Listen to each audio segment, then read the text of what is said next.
Bonjour les amis. Le nouveau patron du MEDEF, Geoffroy Roux de Bézieux, par ailleurs ancien commando marine, était-il conscient du séisme qu'il allait provoquer en invitant Marion Maréchal aux assises du MEDEF à l'université d'été du MEDEF pour parler du populisme? On peut penser que quand on arrive à ce poste-là, on mesure quand même un petit peu les conséquences d'un tel acte, parce que c'est un acte révolutionnaire qu'il avait fait.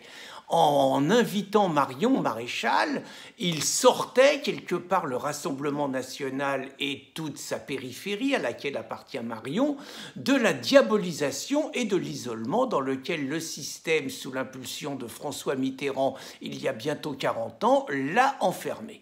Naturellement, les réactions n'ont pas tardé. En interne, Laurence Parisot, ancienne patronne du MEDEF, par ailleurs LGBT et par ailleurs immigrationniste totale, qui a fait un livre pratiquement consacré à la lutte contre le Front National, est montée au créneau en expliquant que ce n'étaient pas les valeurs du MEDEF que d'inviter Marion Maréchal. Les députés et le parti En Marche a franchi une étape et a carrément menacé le MEDEF de boycott. En Marche, on veut bien recevoir l'islamiste Ghanouchi à l'Assemblée en grande pompe, mais de là à être à la même table que Marion, il faut quand même pas exagérer. Et que croyez-vous qu'il arriva? Geoffroy Roux de Bézieux, tout ancien commando marine qu'il est, baissa son pantalon en quelques heures et renonça à l'invitation de Marion. Ouf, les valeurs de la République et des droits de l'homme étaient sauvées. Comment ne pas penser à cette même exécution dans un autre registre que vient de subir Étienne Chouard? Étienne Chouard, je l'ai déjà dit, c'est pas du tout ma tasse de thé. Je ne partage absolument pas sa vision du RIC. Je ne partage absolument pas le fait qu'il nie totalement toute vision économique et qu'il fonctionne simplement comme un marxiste.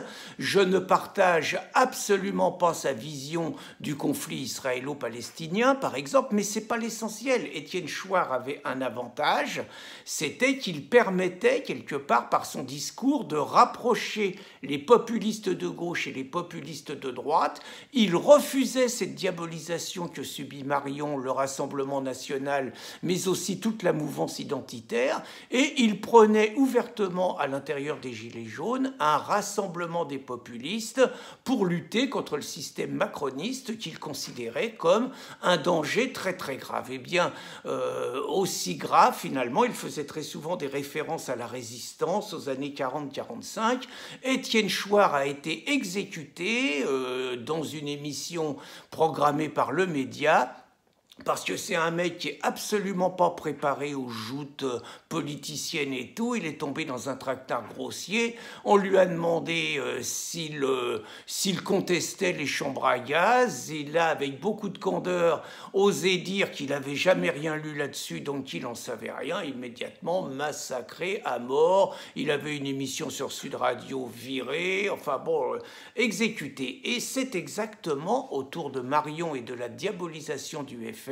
C'est exactement le même scénario. Ce système, le mondialisme, auparavant l'UMPS, ne tenait que par la diabolisation du FN, qui empêchait quelque part une convergence de tous les patriotes pour amener une alternative hier à l'UMPS, aujourd'hui à la République en marche, et donc aux mondialistes. Ce système ne tient que comme ça, et donc bien évidemment, dès qu'un danger apparaît, dès que la possibilité que les digues, ce qu'ils appellent le cordon sanitaire, lâchent, les fauves sont lâchés. Rendez-vous compte que Marion, d'autre part, et c'est grotesque, a mangé avec 15 élus LR, et que du haut de sa générosité, la direction de LR, qui entre nous est totalement moribonde, s'est permis de dire que c'est pas bien ce qu'ils ont fait, mais qu'ils ne seront pas sanctionnés malgré tout. Et Christian Jacob qui postule apparemment à la direction de LR,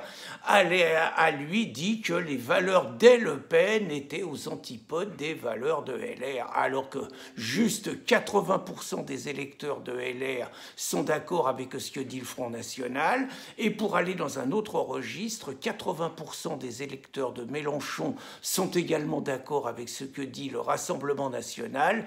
La seule chose qui les sépare finalement, c'est la question de l'immigration et de l'islamisation, qui est loin d'être secondaire naturellement.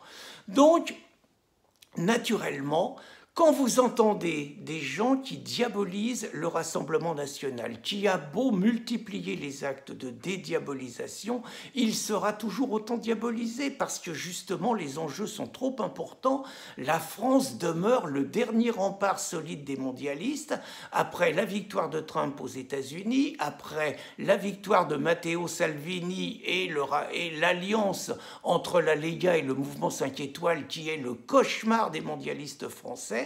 Naturellement, l'artillerie lourde est absolument prête à empêcher ce rapprochement en France. Donc, quand vous entendez, on va dire, des hommes politiques, des associations, des artistes qui vous diabolisent et qui continuent à vous diaboliser le Rassemblement national, qui entend empêcher tout rapprochement avec lui, quand vous entendez les Mélenchon, quand vous entendez les Antifas, qui vous diabolisent et qui, eux, physiquement veulent empêcher le Front National d'exister.